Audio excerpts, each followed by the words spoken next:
Hey. Hello, everyone, and welcome to the Avalanche Quarterly Webinar with Token Relations. I'm Jacqueline Melinek, the co-founder of Token Relations. I'm excited to host this conversation with Ava Labs engineers, Stephen Budoff, Aaron Buchwald, and Michael Kaplan. We're going to be discussing Avalanche 9000, which went live last month in December, and it was the network's largest upgrade. I'm sure Avalanche ecosystem members saw a lot of announcements about it, but they really didn't get to talk firsthand with these engineers. So I'm excited to talk to them about it, the technical upgrades, and a lot more happening in the space. In this discussion, we will also allow for Q&A from the community. So if you have questions, feel free to post them, comment them wherever you're watching this from, and we will get to them. I'll also remind you guys throughout the webinar. With that said, let's get started with some background and context.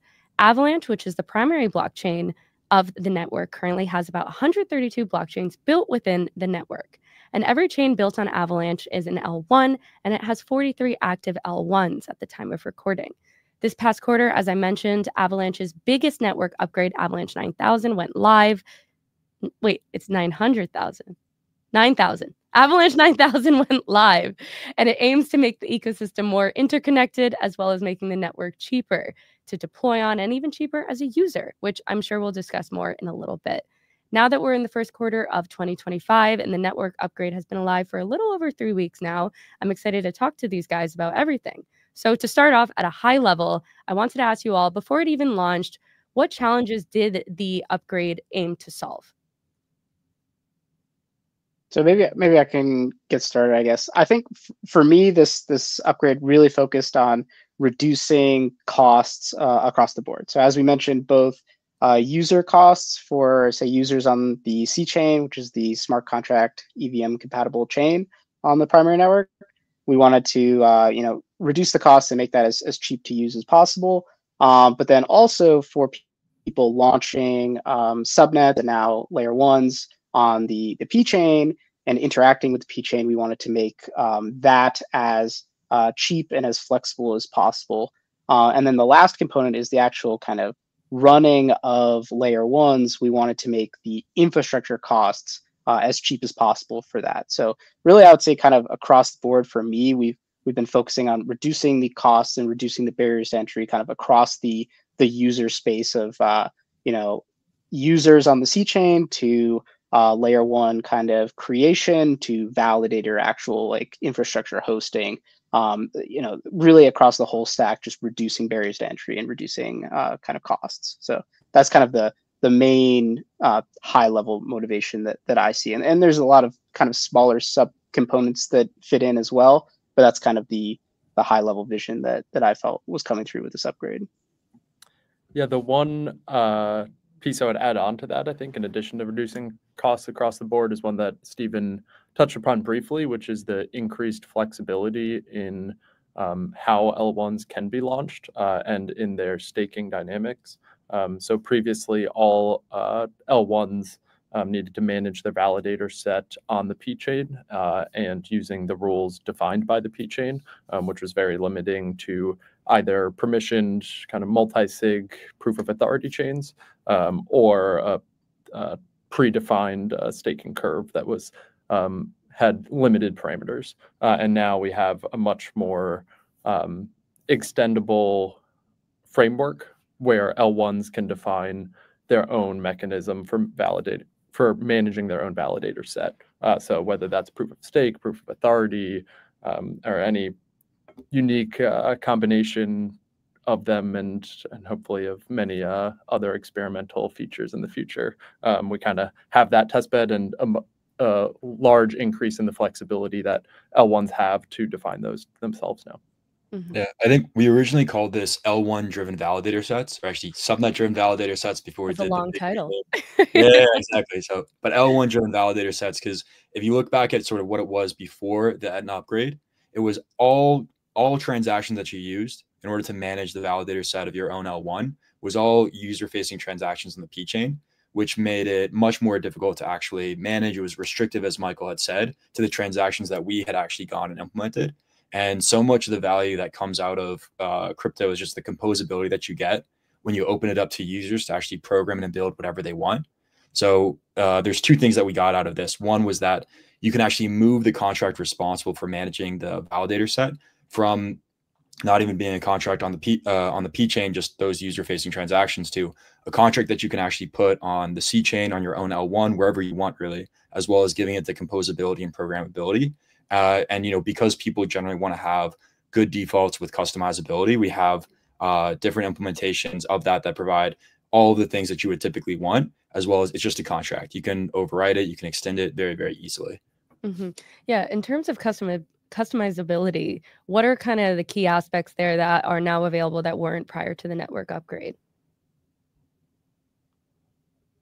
So before Steven, do you want to talk about what was there on the P chain before the network upgrade?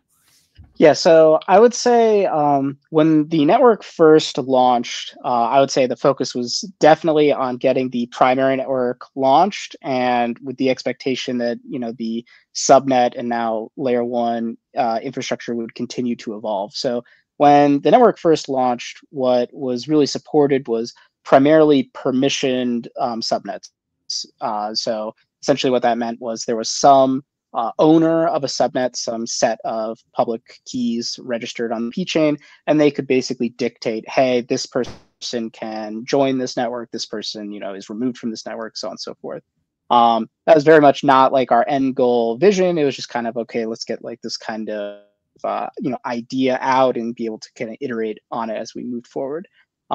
We extended that, I think, in the Banff upgrade, which was a couple upgrades ago now, where you could add not just based off of some key explicitly adding people, but you could add based off of staking of what we call like these Avalanche native tokens, which were tokens that were like minted within the primary network and able to be transferred to the P chain.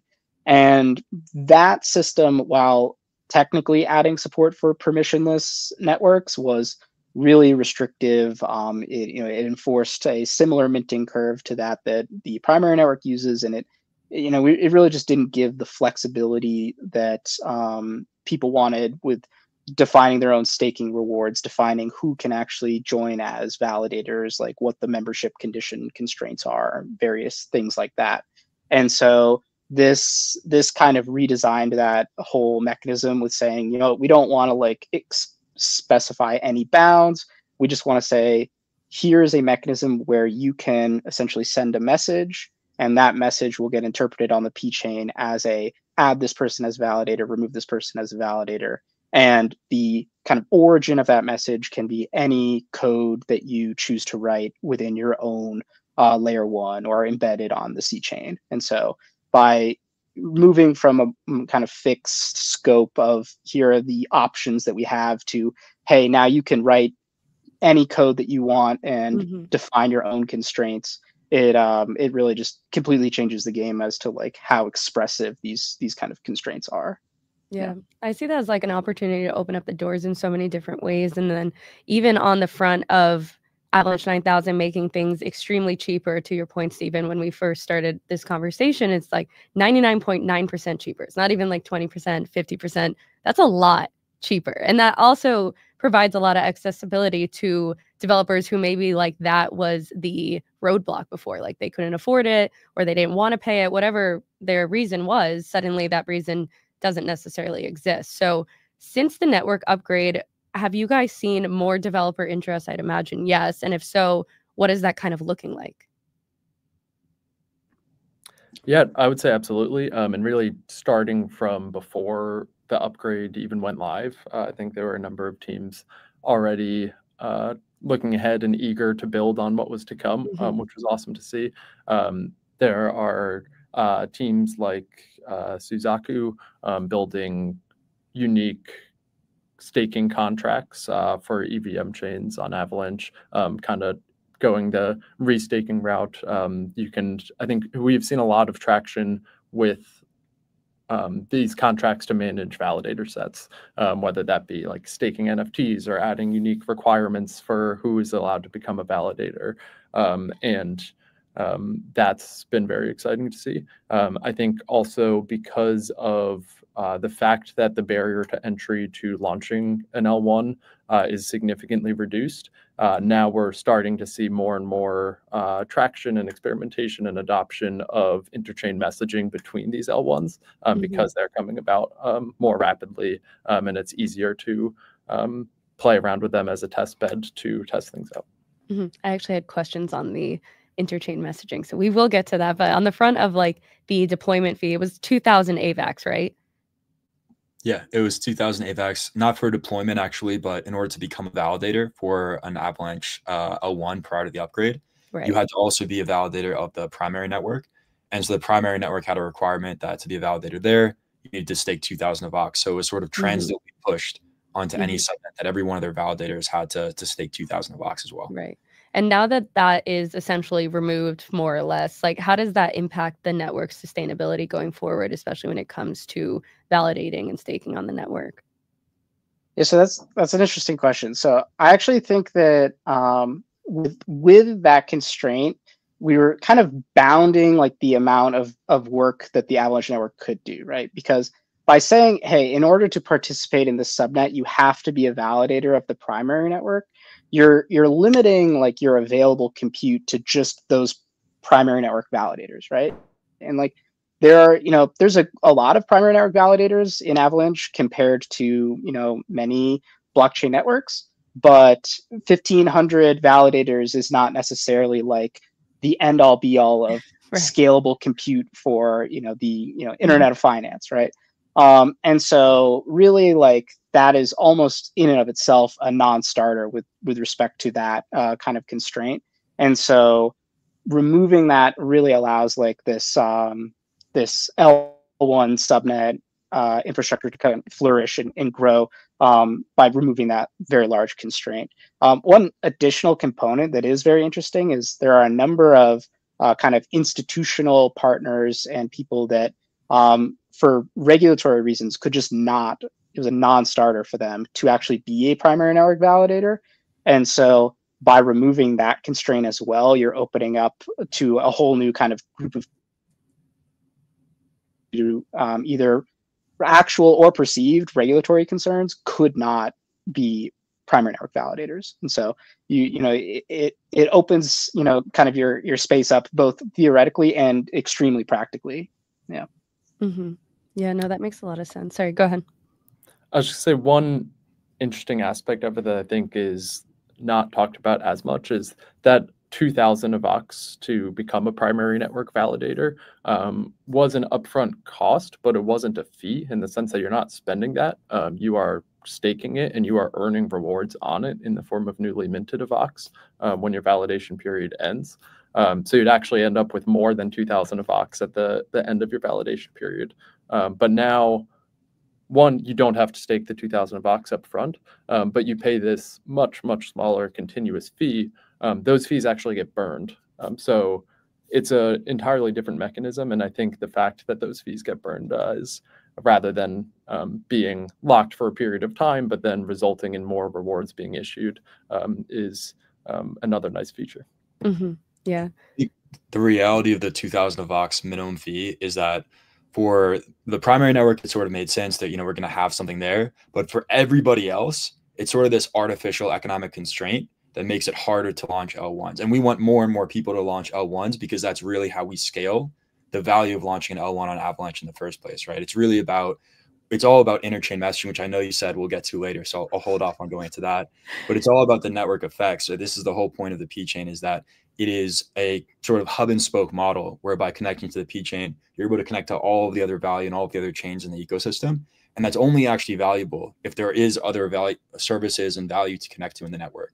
So by putting that artificial economic constraint there, we were really sort of like shooting ourselves in the foot or limiting what could actually be built on Avalanche. And I think that was just the wrong model to go about building more valuable services on Avalanche in the first place. And I think, a good example that I like to give is if you look at Facebook in like the really, really early days, I mean, I'm a huge fan of the social network, so I'll try my best to quote it. You have Mark Zuckerberg talking about, I don't want to put ads on this because it's not cool, right? Avalanche isn't cool yet. right? There's not, we have 132 chains, maybe 30 or so that are active, but at the end of the day, it's not cool yet. It's not really where we want it to go yet. And that comes down to, we want to launch more and more chains that are going to connect to each other and have this use case for that interchain messaging. And so I think the strategy is, and the strategy and also the ideology is, we shouldn't have those artificial economic constraints there, as well as it's too soon for anything like that. Not that I think it should be there in the first place. I don't think it should.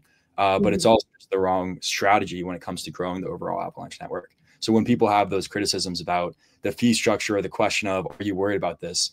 Not in the slightest, to be quite honest. Yeah. No, that makes sense. Aaron, I think Avalanche is cool. Oh, you got to give it some credit. Come on. All right. Thank you. Cool. Yeah. You don't need ads. I can't say it. You can say it. I can say it. I'm the host. Yeah. It's cooler when exactly. Yeah. Are we gonna add ads to Avalanche Go? Like on startup, you have to watch a 30 second. No. Right. There we go.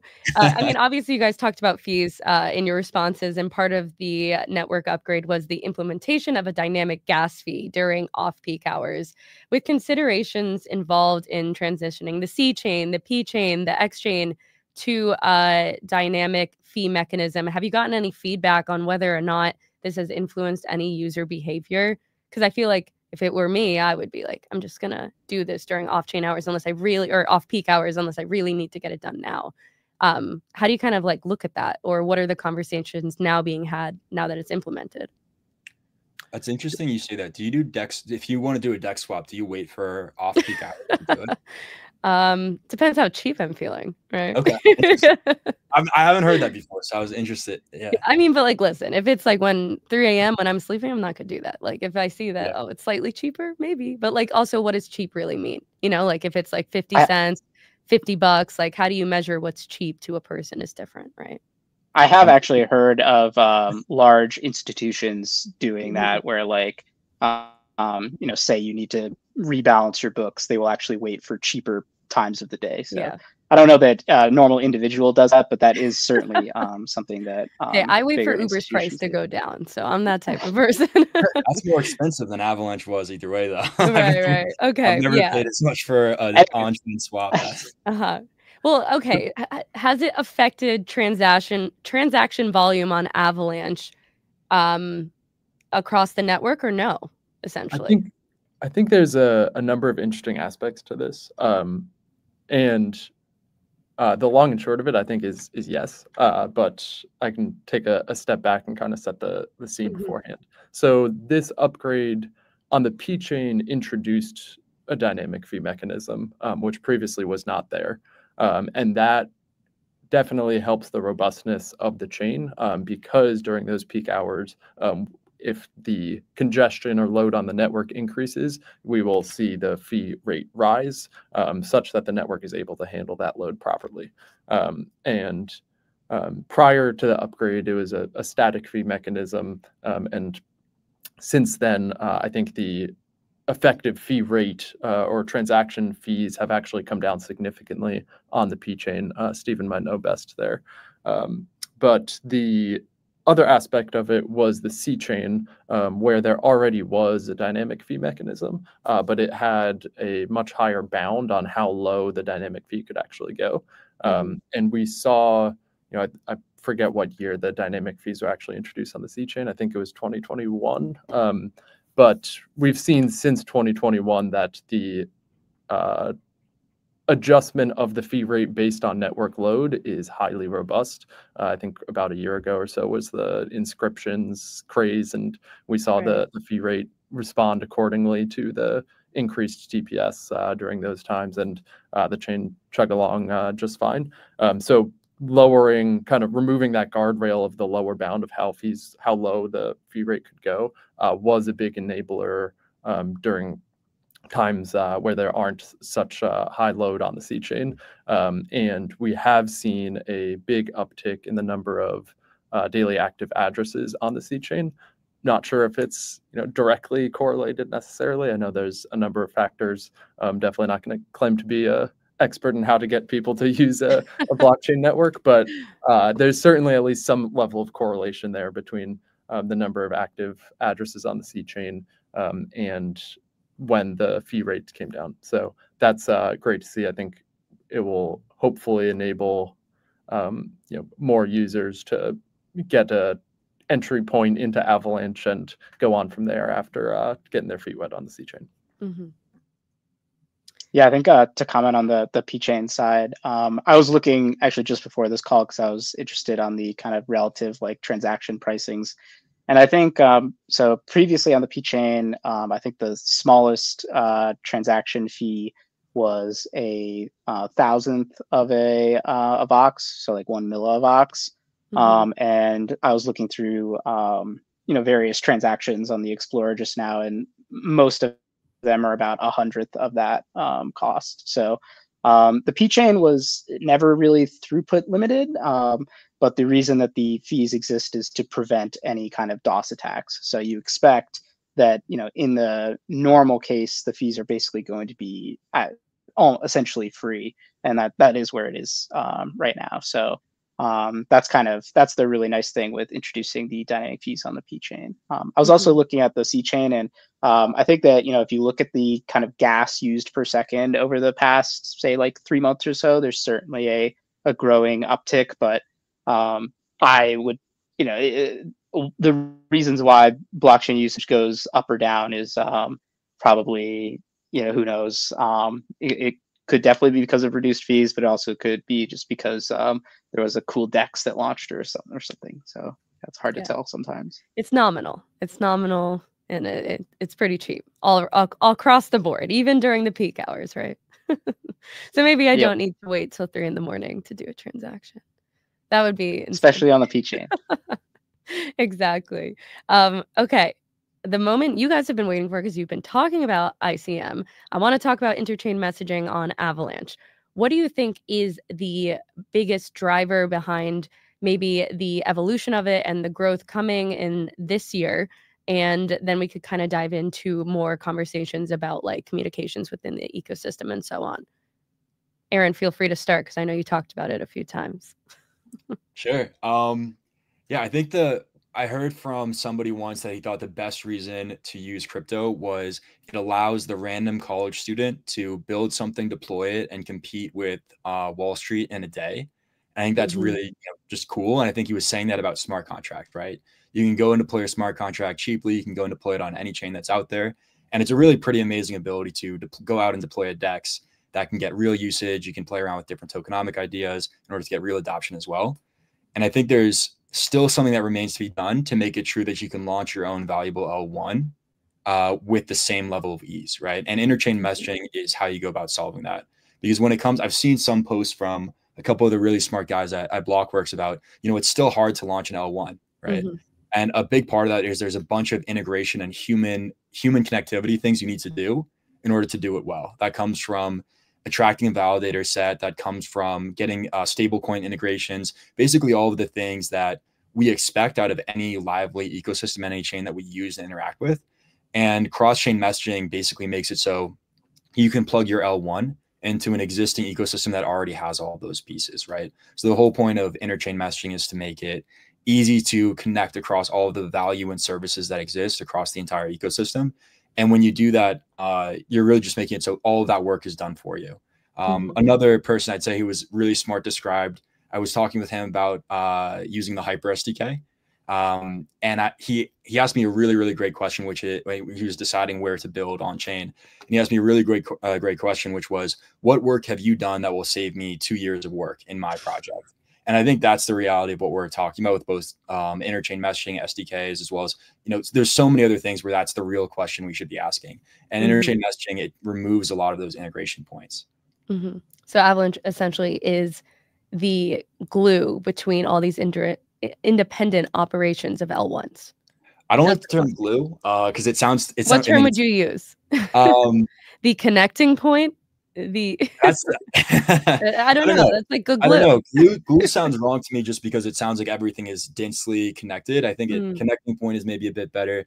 I should probably come up with a better word for it. For the next webinar, we'll do that. Yeah. Yeah, the next webinar.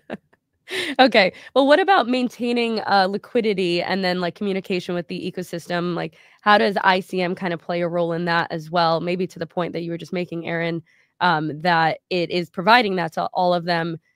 But let's just say I launch an L1, right? does it actually come with all that, or how does it actually play out? Yeah, I mean, I think we could talk about what it was like building Avalanche and when we deployed the first bridge between Avalanche and Ethereum. That was a pretty big. Michael, do you want to? I mean, I'm not sure I want to revisit those days. Was it dark or was it a positive moment? Come on. A lot more activity. It definitely highlighted how difficult it is to launch Bridge and how far the space had to go to the point where you can confidently launch your own L1 and seamlessly interconnect it with other chains. I think actually just going back to like what term you would use for 1 second, I think we have referred to the P chain kind of as a validator registry of sorts, which enables interchain messaging. You can think of it really as like a phone book, where as long as your L1's name and number are in the phone book, you're able to connect with any other L1 who's listed there, and they are able to connect with you also if you choose to answer the phone to go along with that analogy. And that's kind of why you need to pay that continuous fee to register your validators on the P chain, is because it allows for that discoverability. Theoretically, if someone knows your phone number and it will never change, they can call you without looking it up in the phone book. But in order to make sure it stays up to date and everyone has that seamless communication lines, that you need to keep the phone book up to date. But as far as liquidity is concerned, ICM itself is really kind of the primitive that allows the liquidity to be moved. But there's further contracts that need to be developed to make sure the tokens are locked and represented in the right places at the right times. And that is what we call interchain token transfer. They are a set of EVM smart contracts that use ICM to allow any existing token, whether that be a native EVM token or ERC20, to be moved to any L1, and then from other L1s to be moved amongst themselves. And the unique thing about it is that you get to, one, use it out of the box. So if you launch your L1 and you want USDC support on it from day one, you can launch that contract and move USDC from the C chain into your own L1 without any other trusted intermediaries other than the validators of your own chain. And two, L1s get to choose their own representation of those assets within their own chain. So if you want USDC to be your native EVM token, you can do that. If you want it to be a similar ERC20 contract as it is represented on the C chain, you can do that, or any other crazy thing that you can think of. So there's customizability in how those assets are represented within L1s, but they can be moved seamlessly between them. Yeah, no, that makes sense. I like the phone book analogy. That's better than glue. I think that's way more understandable and like makes a lot more sense in this situation. In regards to that was the first time I used it, actually. So well, now they're going to use it all the time, and they're going to have to credit you. Yeah. That's pretty cool. Yeah, right. The phone book. What other technical innovations do you see kind of deriving from Avalanche 9000 to maybe facilitate interoperability without requiring bridging solutions and so on? And like, how do they kind of differ from other innovations that might be out there already today?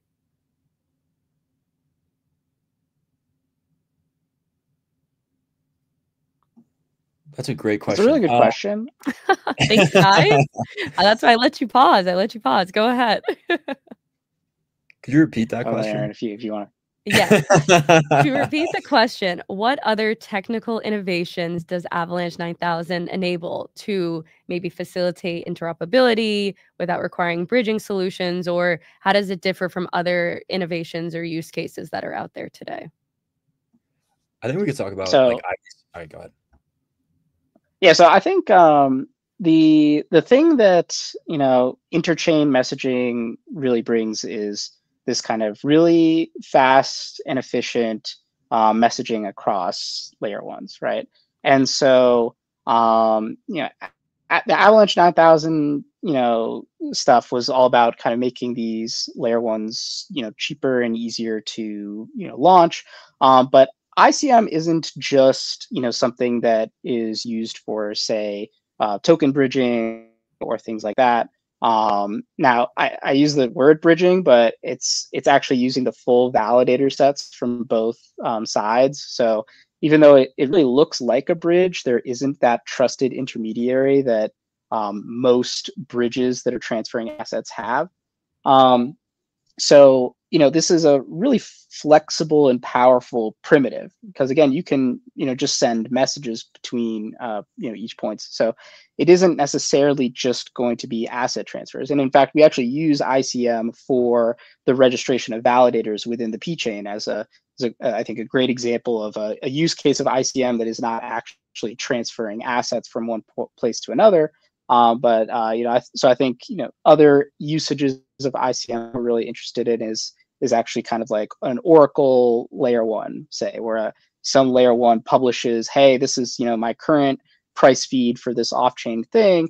And now with ICM, you can do interesting things like broadcast messages, where in fact, any layer one can read that in, authenticate that it came from this Oracle layer one, and then use that kind of most up-to-date price feed. And so, we've been working with, various people for things like that, where it's not just necessarily like something that replaces a bridge, but it's really a like arbitrary messaging component between layer ones. So this isn't that component is not necessarily something that was introduced in like Avalanche 9000, but by launching layer ones, cheaper and actually kind of like usable, it allows for that network to come up where you have these specialized networks that can provide this specific service. And so I think that, the innovation is going to come out where, more and more people are using ICM for different and more interesting things. So I think that that's the thing that I'm most interested in from Avalanche 9000 actually, is just how people start using ICM in this kind of heterogeneous network. Yeah. Mm-hmm. I don't know if I answered the question, but I think I gave it at least a college try, so I think you're allowed to answer the question however you want. That's the beauty of a panel. But maybe stepping back from L1s, how has Avalanche 9000 improved the ability for applications in sectors like DEXs, AI agents, and Web3 gaming to interact, especially within Avalanche? The cost is lower. I think this is really the main one. I think so. There weren't actually changes to the cross-chain messaging protocol itself. That's actually been there for, is it 2 years? 1 year now, I think, right? Still under a year. Yeah, still under a year. Okay, still under a year. But yeah, it's hard to answer these questions. What's that?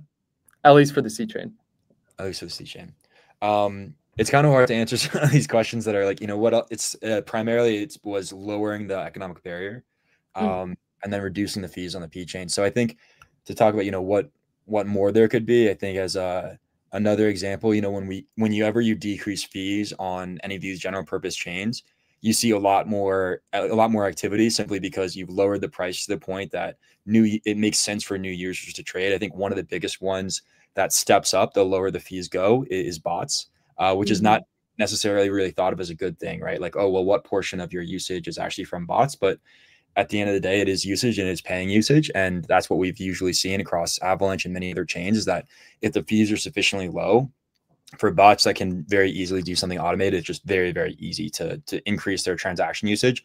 Oftentimes when they're doing some sort of like very naive strategy where they're just trying to put a bunch of transactions in a block to look for potential amount of opportunities or whatever else might be there, that wouldn't make sense if the transaction fees were higher. So I think that in a similar way where that increases bot activity and prices in new users, I think that we might see more activity as a result of that as people start to use ICM, just because it's gotten several orders of magnitude cheaper. So I think I don't know, it's hard to predict what that might be, but I think there's a very real possibility we'll see an influx of users that say, oh, well, at this price point, actually, there's a whole different set of things that are possible and that are reasonable. Yeah. I know at the last Avalanche Summit, I was talking with some of the team from Dex a lot, and they were talking about how they were in the process of switching over from running their own bridge to using ICM because it was substantially cheaper. And so you start to kind of like see that, that adoption, and hopefully see a little flywheel of activity of the different networks. Yeah. Yeah, no, that makes sense. Yeah, Michael, go ahead. The one non-technical aspect of Avalanche 9000 that we haven't touched upon yet was the Retro 9000 grant program also, which I think was very much oriented towards all of those potential use cases or verticals or sectors, whatever you'd like to call them, to experiment launching your own L1 and seeing what's possible now that it is more flexible. And I think to a large extent, I think we view our role as kind of creating all of the conditions and frameworks necessary to make it easy and make it attractive to launch your own L1. And what that leads to as far as the experimentation and use cases on top of it is what we're looking for others to come in and build. And both on the technical side, making things cheaper, making them more seamlessly connected, more flexible, and on the non-technical side, as far as the Retro 9000 grants, I think we're really putting a coordinated and concerted effort into making the conditions as optimal as possible to come in and test the waters with what's possible in Avalanche. Yeah, you actually beat me to my next question. It was going to be about Retro 9000, which for those who don't know is a $40 million grant program to incentivize developers. Instead of predicting, I'd love to hear what you all would like to see built on Avalanche. Like, what's something that, like, while you're working internally at Avalabs, you're interested in and you're like, damn, this would be really cool if someone built a project on this? I've got one. Go ahead. Share it. Okay, so the one I was talking about this, I think I told Steve and Michael, it's sort of lame, not that cool, not that inspiring. The one that I'm particularly into right now is, well, I have this Whoop fitness band on now. Yeah. I'm really into this. I really like it. I've had it for, I think, 2 years now. And one application that I really want to see built is a way to make it so I can interact with my own private data in a way that's composable. So store my data in something that's secure, nobody has access to.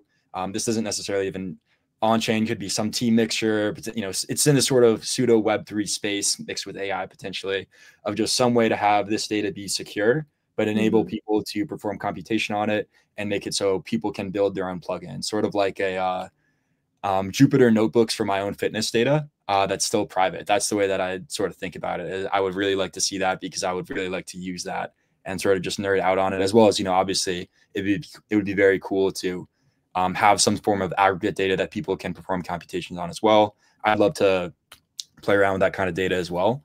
So that's not Avalanche 9000 specific at all, but if anybody's watching this thinking this would be cool, would love to see it built in any way, whether that's T's, AI, on-chain, whatever, any mix of that, I think would be sick. Yeah, maybe you could get some of the money from the grant program. Yeah. Fingers crossed. No promises, no guarantees. Okay, what about you two, Stephen, Michael? If we're not careful, I'm gonna start shilling my like casino chain stuff. Yeah, do it. I'll go on a very short. Whatever you want. Yeah. I'll go on a very short rant, which is, at the end of the day, blockchain is a trust minimization technology. And I think that the best use cases are use cases where in the current world, you have a large amount of required trust, and especially in a case where the people that you are trusting are not necessarily trustworthy. And I cannot think of a bigger thing that screams that than random sketchy online gambling sites. And so it is certainly difficult to be able to kind of implement some, say, like on-chain gambling mechanism, and it's also kind of like not necessarily like the proudest application to use, but it is, at the end of the day, like this is actually a great use case for blockchain. Like, I'm not necessarily saying that like I want to like run some casino chain, but at the end of the day, like I do think that that's actually like a large market that does exist that blockchain actually can substantially improve. So I think that that's a very interesting kind of area that it tickles my brain both like intellectually, because it has a lot of fun and interesting problems, but also because I do think that it actually can, at the end of the day, provide a substantial improvement. So also shout out to the person in the chat. This is a live thing, just so you know. Anyways, yeah. How about you, Michael? So I'd go a very similar route as you, Stephen. I think I'm a huge sports fan. I would love to see a combination of like prediction markets, sports betting, on chain, and driven by an Oracle validator set that also serves as the oracles for the outcomes. So you could feasibly use like interchain messaging to require that like validators post the results of the given games, and like a threshold of your validator set has to agree upon what the result actually was, whether it's sports or not, for a prediction market type of application on an L1. And you could use ICTT to move the tokens into it. So it seems very feasible, and potentially like reward the validators that participate if they actually provided their signature with the end result. So if you say have a prediction market on who will win the Super Bowl, and then eventually if the validators provide their signatures for who they attested to winning, and then they get some amount of rewards from the pool or something. I haven't thought fully through it, but it seems very feasible and would be really cool to see, because I think it, similar to what Stephen said, is a great use case where we don't need these intermediaries to have a very similar level of user application, but in a trust minimized manner. Yeah, no, 100%. I think all those categories make sense. Fitness, sports, and then gambling that's loved by everyone across the globe. Doesn't matter where you are, right? We got Inertia Social is also, Inertia is building on Avalanche as well. I think you interviewed. We had Inertia on my podcast, actually. Yes, they were great. They're awesome.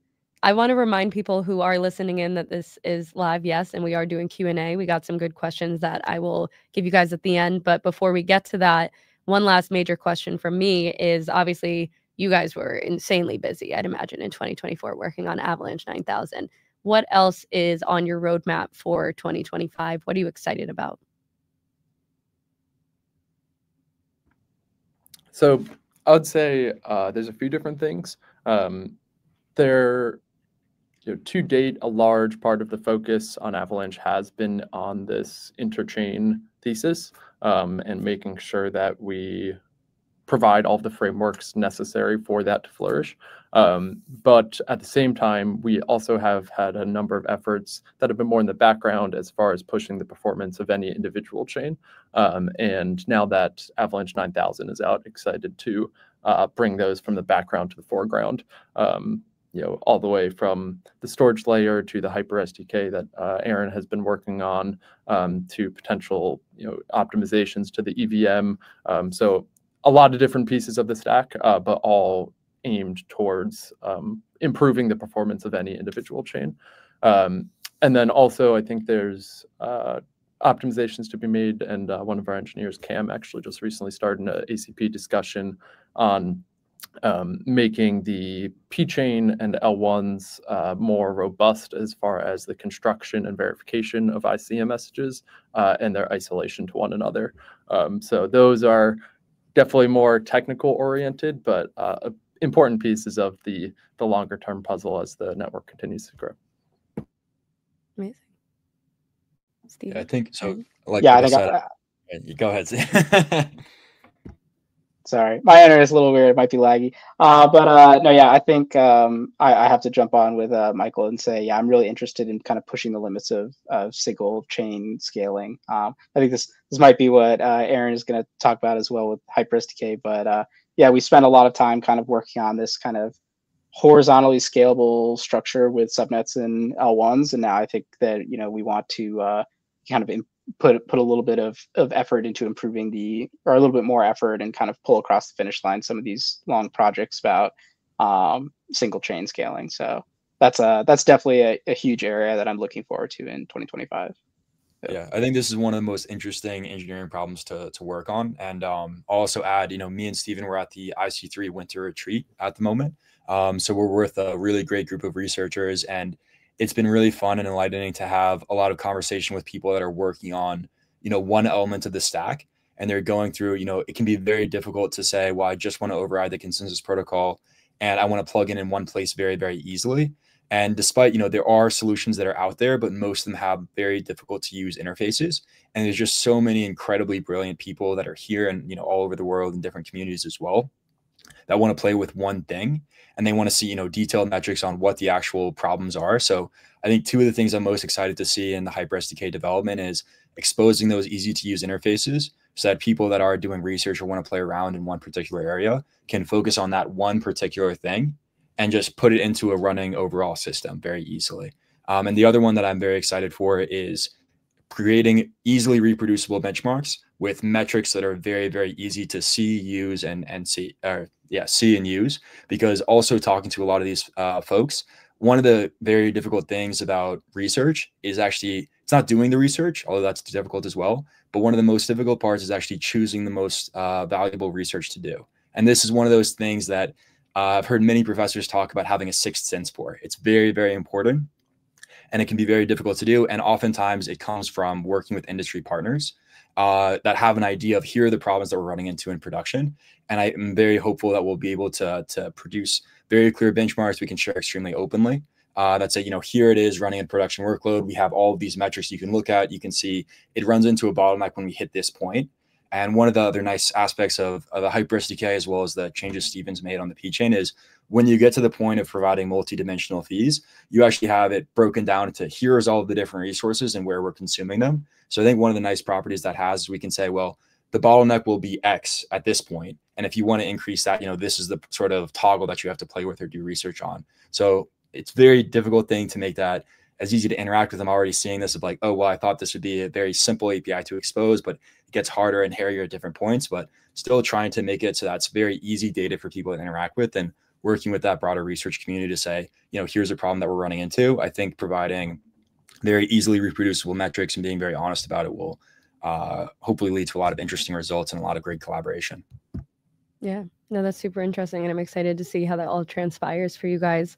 To wrap things up, I have a few questions here that we pulled from the community. Question number 1, what's your view on future growth of the markets for L1s by segment, gaming, other industries, banks, etc.? It's more of a question for Luigi oftentimes. We're going to have to pull him in. Phone a friend. I think one of the ones I'm most excited for is inertia. I wouldn't be very good at commenting on here's exactly where we're going to see the most growth. I definitely think I'm not a gamer, so it's hard for me to comment on the growth of gaming, but this is definitely something that I've seen externally, largely with Off the Grid as one example, where, I never really played video games too much growing up, but it's really easy and amazing to see Off the Grid as one of the top games that's been released in the past year, Web3 completely aside, and then to just look at that and say, well, if people have the choice between playing Off the Grid, and I can't even think of the name of another game, but another game that's of similar quality, and one of them is going to pay them a bunch of money, whether that's tokenomics or speculation driven. If you're a game and you're trying to drive a user-based adoption, right? Like, I think that's a really attractive part of building in Web3. And throughout the history of computing, gaming has oftentimes been one of the early adopters. So I think that's one of the biggest possibilities. And obviously I'm biased towards fitness too, and handling it in interesting ways. But I think teas might be a better way to handle that in a lot of cases. Yeah, for sure. And then the second question was, Avalanche 9000 seems largely focused on horizontal scaling. What other major improvements remain before turning focus to vertical scaling improvements? That's our next focus. So none. Vertical scaling is the next focus. Yeah. Well, that was quick. Anything else you want to add on that, or it's just straight to the point? There will certainly be additional improvements on the horizontal scaling side, but I don't think that we are currently planning any large changes. I think that there will probably be a number of quality of life changes and improvements, stability improvements. But I think that as far as user facing focus right now, we're definitely focusing on vertical scaling of chains. Yeah. Okay, amazing. Well, I think that's all the time we have today. So thank you to Aaron, Michael, and Stephen for your insightful comments and entertaining all my questions. And thank you to everyone for listening in. I'm excited to talk with the Avalabs team again next quarter. Can't wait. Thanks. Yeah, thank you for hosting. It's been great.